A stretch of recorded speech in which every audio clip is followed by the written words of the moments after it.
Today's Coach and Coordinator podcast from the archives is with Kansas State Assistant Head Coach, Defensive Pass Game Coordinator, and Cornerbacks Coach, Van Malone. At the time, Coach had just left SMU as that staff had moved on, and he talked to us about some of his beliefs on defense as well as his approach to that time then in his career was when he was in transition. This is another great one that you'll enjoy. Please keep tuning in.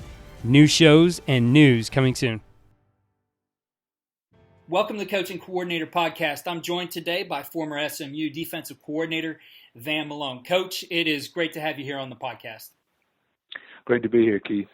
Coach, we're gonna get into some of the recent things that you've dealt with. Before we go there, and some of the lessons you have to impart on some of those topics, I'd like to talk a little bit about your the way you've climbed through the ranks in this game. So you played in the NFL for one team, the Detroit Lions, and from there you got into coaching. But tell us a little bit about that transition from being a guy who's in the NFL, playing with the elite, to starting out coaching at the high school level.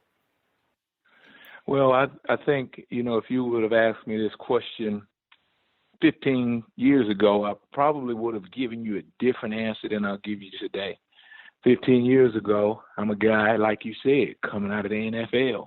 I just thought this coaching thing, hey, man, what's the big deal? It's tell them to do what I did. And I thought I knew it all as a coach. And I thought that the guys who coached on the high school level, I thought they couldn't know more than I know, because I've done some great things. But the thing that I didn't realize or didn't recognize is that, yes, you have as a player, but now you're a coach, and it's a very different world. The time commitment, the commitment to make sure that your education or what you're trying to get those kids to do, because many of those kids don't have the ability that you had as a player. So as a coach, that was the biggest transition for me, is to realize that I'm a teacher and that I, as a coach, couldn't rely on my athletic ability anymore, is that I had to teach them to do what I used to do what I needed them to do. And then, like I said, just the humility of it all in terms of dealing with the coaches is something that it was a hard lesson. But as I look back and I see some of the coaches that I worked with in my first few years of coaching, I continually apologize to them for being a jerk, for thinking that I knew it all, thinking that they should do things my way. And that they had been not respecting the fact that they had been coaching for many years and had great success. And so, that is something that I push on to players who are now thinking and talking to me about the possibility of making the jump from being a player to a coach. And, in the academic circles, they call that the expert blind spot. Meaning that as somebody who's come from the game and played it at an elite level, you had a lot of those things that just became ingrained to you. And to you, you're saying, just do it like I do it.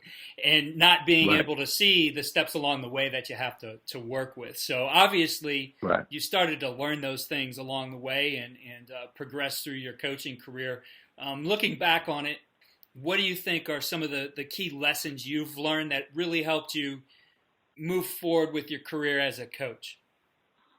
Well, I think one of the things that once I remove that blind spot is that you as a coach, you have to be committed to being the best you can be every day. I like to call it being elite. And what that means is there's always got to be a better way to do it. If your team, and over the years we've done this, if your team has led the nation in turnovers, okay, how can you improve upon that?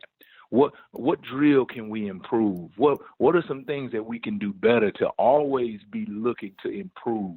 People say in college coaching, you always be recruiting. Well, I say as a coach, you always got to be looking for improvement. And, there are some great coaches out there. And so over the years, when I've had the opportunity to visit different coaches, it's not always about what scheme, because there's only 11 guys out there, and you can do a lot of things with 11 people, but it's about getting each one of those young men and ladies today in the game to perform at their maximum level, to be able to teach them, to be able to reach all of them, and to be able to teach them as best you can. So that's the one thing, is they'll always be growing. And then the second thing I've learned really toward the latter part of my career is how important having a relationship is with your players. Relationship with the players is something that, of course, early in my career, like I said, I had many ways that I was a jerk, but I didn't realize how important it is to dig in and establish strong relationships with your players, not just for what they do today as a player, but for many years down the line. I am the recipient of that today, because some guys who coached me in high school, we have great friend relationships now. That relationship has continued to grow from my experience as a player for these people, for my experience as they're fans of what I do. And so now I'm in the coaching ranks alongside them. And so that relationship has continued to grow. And because they established a relationship with me as a player many years ago. So that's something, those are two things that I learned amongst many other, but those are two things that have really grown in me as a coach. And I consider them important to pass on to young coaches. Always be growing, and then make sure that you understand the importance of establishing strong relationships with your players. Because if they know that you care, and you see this all the time, but if they know that you care, that's what's important. It's not what you know. Mm-hmm. It's not the fact that you're some big time NFL player or you're some big time coach, but do you care about me? And I think when you can establish that, you go a long way as a coach. Coach, as you progressed through your career being an assistant, you made your way up to being the defensive coordinator at SMU. I want to talk a little bit about some of the things you guys were doing on defense. Obviously, you guys had a lot of success there. Tell us a little bit about the defense that you installed at SMU. Well, throughout my career, I've been a 4-down or 4-3 defensive guy. That's what I played under, and that's kind of what I knew. And so as we went into SMU, now when we walked through the doors, those guys were a 3-down defensive structure. And so, honestly, again, I always say this, and I learned this. There's only 11 of them. You can stack them up. You can put them however you want to put them. And as long as the way you got them situated matches their talent level, you'll be okay. But anyway, the 4-down structure was one that I was most familiar with, that the guys on my defensive staff was most familiar with. And so that's how we started. And as we continued to grow, we started to jump into more 3-down structures. And, I just point that out because that is the direction, in my opinion, that defenses are going to be able to deal with the spread offensive attacks. Now, on the back end, which is kind of where I live mostly, mm-hmm. in the secondary, we were a quarters-based structure, and over the years, from Tulsa to Oklahoma State, and even as far back as when I was at A&M, we were aggressive outside on the corners, and we played a lot of press man, and that's something that I really have a passion for, is coaching that and the technique along with that goes along with playing press man. So that is something that we brought over from Oklahoma State, and I believe that along with the 3-down structure, being aggressive on the outside is going to be the direction that defenses will continue to grow. And obviously, Coach, when we look at how defenses are going to continue to progress, we're looking at what offenses are trying to do against them. And obviously, RPO has been Right. the main way that really everybody I don't care if you're a high school wing T team or a pro style team. Everybody's looking at how do I implement these into my offense to the point of some teams saying this is our offense. So from your structure, what you do, because a lot of guys say, oh, we're just going to have to play man. How do you take away the RPO within your structure? Well, it's a delicate balance. That's going to be the phrase that I use because, RPO, run, pass, option, right? So the offense in this structure, in this system, the offense has incredible power because what they're going to do is they're going to walk out and they're going to say, all right, the edge player, the strong safety, the Sam linebacker, he's in the box. Okay, we're going to throw it out there right now. Okay, this guy's playing a pass. Okay, we're gonna run the football. Okay, your Mike linebacker, we've displaced him with trips. Okay, we're gonna run the ball. All right, you got trips, but the Mike is not paying attention to number 3. All right, we're gonna fake to draw the Mike into the run, and we're gonna throw it to the number 3. So those are the things that we as defensive coaches, those are the options that we deal with. And they got a lot more than that, but those are the options that we deal with play after play. So for us defensively, as we talk about growing, it's going to have to be a way where we continue to try to put more pressure on the offense to be able to force this read quicker, to be able to disguise the Sam linebacker that we talked about earlier. Okay, this guy's showing in the box, but now he knows that he has to get out into the flat. You said it earlier, doing those things there's got to be pressure on somebody. And because I'm a secondary guy, I'd rather put the pressure on the guys that I coach, right? Because I'm going to be responsible, and that's kind of what we did at SMU is we'll put the pressure on the corners, put the pressure on the safeties, and force the offense to make throws. I'm in man-to-man, but I'm going to tighten my coverage, and it's a one-on-one play. That's where the offense, if they have superior talent, that's where the offense has an advantage. Now, of course, all the kids today, they want to play offense.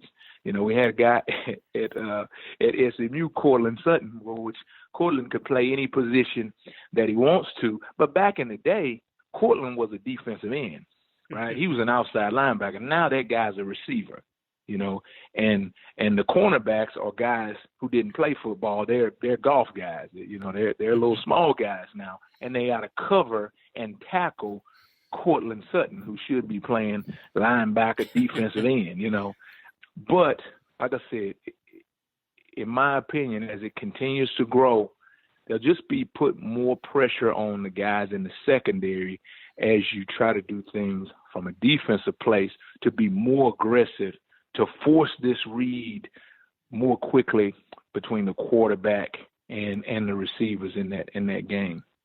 That's definitely a way to do it, Coach, is to speed that up for them, to not make them feel like they have some time to really make those decisions. And I would agree. Right. The better you can make your back end to cover that up, the more you can do up front and take away some of the things that modern offenses try to do. Well, Coach, as we take a look at the progression through your career, this past year you were named the AFCA FBS Assistant Coach of the Year as SMU's defensive coordinator, and honored for that in January. But I guess what wouldn't be expected is that January you also found yourself looking for your next opportunity. And some of the guys out there probably have read about this on Football Scoop, and I think you have some great advice and a great outlook and approach to the situation where, as you said, I'm not disguising anything, I was fired. So talk to us a little bit about how you've handled that and the advice you have to coaches who find themselves in a similar situation. Well, I always, like you said, I always use the term fired. Whenever there's transition, you can dress it up however you want. I just like to use the term fired because there's a sense of urgency within that, for me personally. And so I think that when you as a coach, it's not like a lot of occupations out there, a lot of career paths out there. Guys get fired and they get promoted, and they get, if a head coach takes a job and doesn't take the staff, they get left. All those things happen in this business, and they don't happen as much as they would happen in other businesses. Teachers, I mean, they teach, and as long as they don't jack something up, they could retire as teachers at the same school, Mm-hmm. Whereas in our business, there's always transition. So I always try to have guys that I've advised over the years. Now I'm talking to myself, but I try to make sure that we understand. Listen, on 3rd and 7, they got the first down. They caught the ball. They made the first down. So there's no reason to scrap the defense. There's no reason to take all your players off the field and quit the game because they got a first down. On offense, it's 3rd and 6. Your running back gets the ball. He gets stuffed in the hole. You lose 2 yards. Okay, you punt, right? So this moment is just like a down in a game. There'll be another down. There'll be another play. And so you can't, if you get fired, you're not a bad coach. Right. You're not a bad coach is what I try to tell guys. You're not a bad coach. This is just a bad play. This is a bad series. We got to punt it, or we got to regroup and move on to the next play, because the next play is coming. The next opportunity is coming. So you have to make sure that you get yourself ready for that. I had a young man that I talked to, and he told me, "Hey, coach, I got fired." And I said, okay, not the end of the world. We got to look forward. Let's figure out what's next, right? And I said, have you told anyone? He said, no. I said, well, that's wrong. That's wrong. That's a mistake.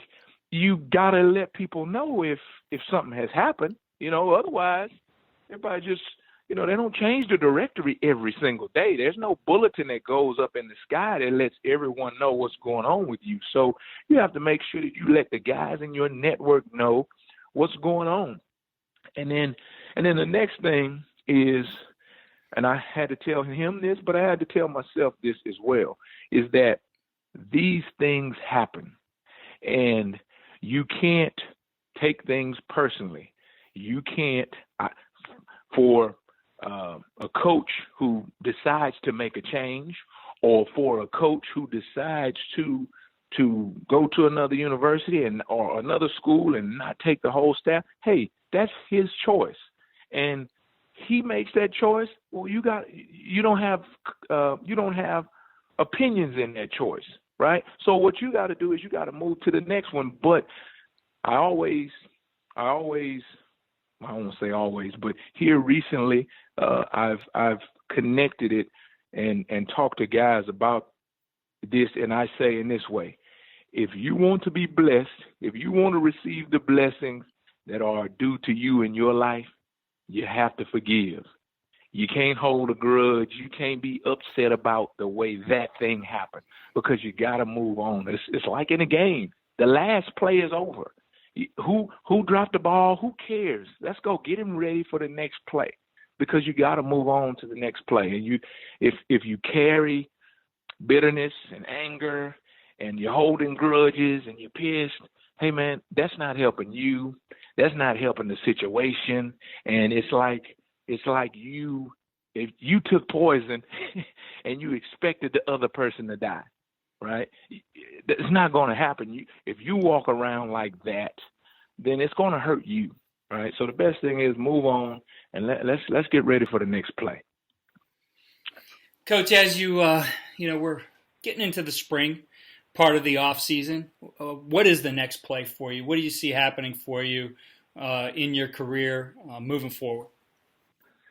Well, I have some things which are out there working. It's like I'm a quarterback and I've thrown a deep pass on a few opportunities. And, when you throw a deep pass, you got your fingers crossed. You kind of don't know. But I've learned that, in our world, because we push the button on the microwave and in about 45, 50 seconds, hot food comes out. We push the button on our cars, no more keys. You push the button, boom, the car starts. So we know how things work. We control a lot of things just by a push of a button. Well, on this one, I really don't know. I really don't know. So I've prayed a lot about, the decisions that I need to make moving forward. And I have a variance of options. And so some I would really love to do. And some don't really know if I really want to do, but be a good opportunity. So I really don't know. But I'll say this as an encouragement to someone else who may be in this position, is that I'm going to pray on it and allow God to show me, as he's done in many places in my life. It's just not publicized much. I'm going to allow God to show me, what the next step should be, because I know what I want to do. I know what I think will be cool and fun and what I think, would be popular, but maybe that's not the thing that I should do. And, I hadn't really had thoughts like this before, but I think it's time, at some point in your life where you have to begin to pray about things before you leap. Mm-hmm. Absolutely. Well, Coach, I really appreciate your outlook on things. You obviously have done some great things throughout your career, and I'm sure you're going to find the opportunity that's right for you moving forward. For our listeners out there, how can they connect with you on Twitter? Okay, so I believe my Twitter is Coach Van Malone. It's probably pretty easy to find me on there, or my phone number is 405-880-0013. Coach, I really appreciate your time and joining us in the podcast, and best of luck to you as you move forward and you're looking for that next play, like you said. Thanks a lot, Keith. It was great to talk to you.